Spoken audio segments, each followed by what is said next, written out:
Carolina Senator Lindsey Graham has been leading the effort to find out more about what happened the night of September 11th in Libya. He joins us now here on set. Senator Graham, welcome. Thank you.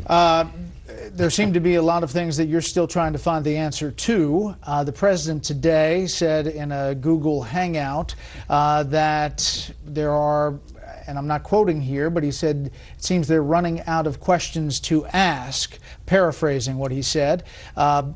Your response to that on this? I've destroyed a small forest trying to get the president to account for his leadership and the knowledge about Benghazi, and I've gotten one question answered. I've probably sent 30. Here's a good question.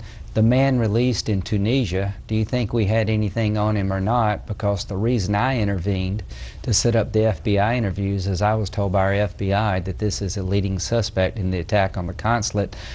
Why did I have to do that? Mr. President, why didn't you call the Tunisian government? Mr. President, when the British ambassador was attacked in June of this year and they decided to close their consulate, did you know about it, and why did we keep ours open? We're just scratching the surface of questions. This White House is stonewalled, delayed, and denied, so nothing could be further from the truth about us not running out of questions. What is true is he won't answer any. You did have some answers. Got one. And what was that? I asked him, did you ever pick up the phone to call a Libyan official on September the 11th during the attack? And he said, after a 2-page letter from his lawyer, no. The president only called Libyan government officials the next day, the night of 12th September, after they were dead. And the point is that the rescue team was held up at the Benghazi airport for 3.5 hours trying to get to the annex to help these people. And I've always believed if the president had picked up the phone, there's no voice in the world like that of the president of the United States that could have made a difference. He never called anybody in Libya. He never talked to his Secretary of Defense. Other than a 15-minute initial assessment. He didn't talk to Brennan. He didn't talk to Jack Lew. He didn't talk to Dempsey and Panetta during the evening. He never called and said, how are we doing? How close are we to getting aid there? As far as I can tell, he was completely disengaged. And when he turned to Romney in the third debate and basically say, I send these people in harm's way, I know their families, he was letting us all believe he was hands-on, and quite frankly, it seems to me that he was incredibly detached. You know what? I want to listen to exactly what the president said today on this topic regarding Benghazi. Let's take a listen.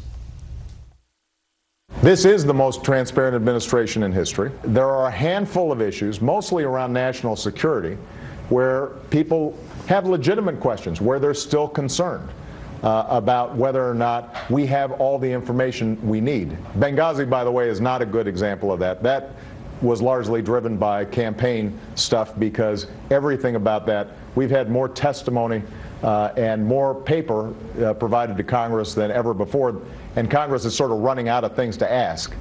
And I do want to play again Hillary Clinton from her testimony, and we've heard this before, but just listen again. I want you to react to it.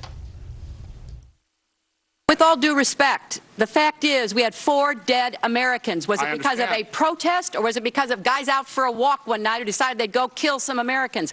What difference at this point does it make? It is our job to figure out what happened and do everything we can to prevent it from ever happening again. So when you sit here and you listen to folks and they say, why is this important, Senator? Why are you doing this? Why is it important today? Why are you holding up this nomination and potentially Brennan's nomination? Why? Well, I hope the next president, when there's an attack on a consulate or a foreign emergency, national security incident, that they will pick up the phone, because they remember what happened when Obama didn't. And Senator Obama and Senator Clinton had no problem trying to figure out how we failed in Iraq. Did it matter to go back and investigate the Bush administration's interrogation techniques?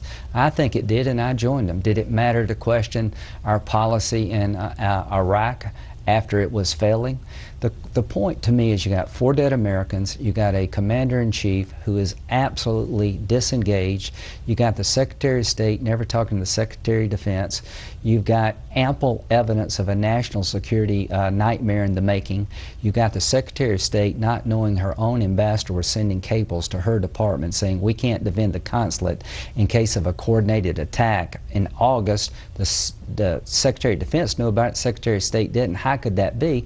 And who changed the talking points? How could the President of the United States go to the American people for 3 weeks along with Susan Rice 5 days after the attack and say, we believe there's no evidence of a coordinated pre-planned terrorist attack, when your Secretary of Defense testified before the Congress they knew that night? I think they manipulated the intelligence and evidence close to an election to create the narrative that bin Laden was dead, Al-Qaeda's dismantled, we're all safe.